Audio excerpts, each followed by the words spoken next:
రాష్ట్ర వ్యాప్తంగా మేము చాలా కఠినంగా వ్యవహరించడానికి కోసం గతంలో ఏర్పాటు చేసిన ఒక వ్యవస్థని ఎండియు వ్యాన్స్ ని రద్దు చేయడం జరిగింది అధ్యక్ష.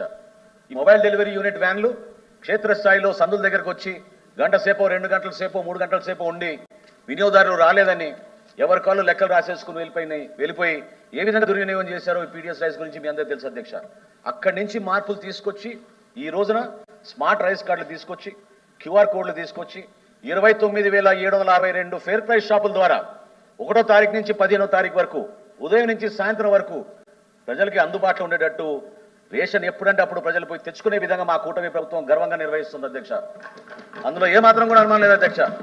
అదేవిధంగా ప్రతి అధికారికి జిల్లా కలెక్టర్తో సహా జాయింట్ కలెక్టర్తో సహా ప్రతి వారం ఏ విధంగా వాళ్ళు ఎన్ఫోర్స్మెంట్ యాక్టివిటీస్ చేయాలో ఒక యాప్ డిజైన్ చేసి ఆ యాప్ని మేము జిల్లా స్థాయిలో మానిటర్ చేస్తున్నాం అధ్యక్ష.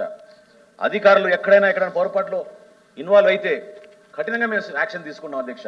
గతంలో చూసాం మనం మచిలీపట్నంలో గోడౌన్లో ఏ విధంగా దాదాపు 3,67,00,000 రూపాయల విలువైన ఆస్తులు మన ప్రభుత్వానికి సంబంధించి ప్రజలకు సంబంధించి దుర్వినియోగం చేస్తే ఏ విధంగా క్రిమినల్ కేసులు బుక్ చేసామో మీ అందరికీ తెలుసు అధ్యక్ష.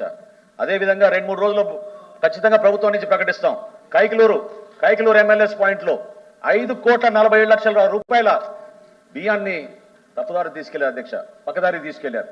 దానిపైన కూడా 2-3 రోజుల్లో సమగ్రమైన నివేదిక ప్రభుత్వానికి మేము అందించబోతున్నాం అధ్యక్ష. కఠినంగా మేము వ్యవహరిస్తాం, క్రిమినల్ కేసెస్ పెడతాం. మాకు కొత్తగా వచ్చిన మాకు ఈ పీడీ యాక్ట్కి రావాల్సిన చట్టంలో ఉన్న మాకు బలాన్ని ప్రజల కోసం ప్రభుత్వం తప్పకుండా సద్వినియోగం చేసుకుంటుంది అధ్యక్ష.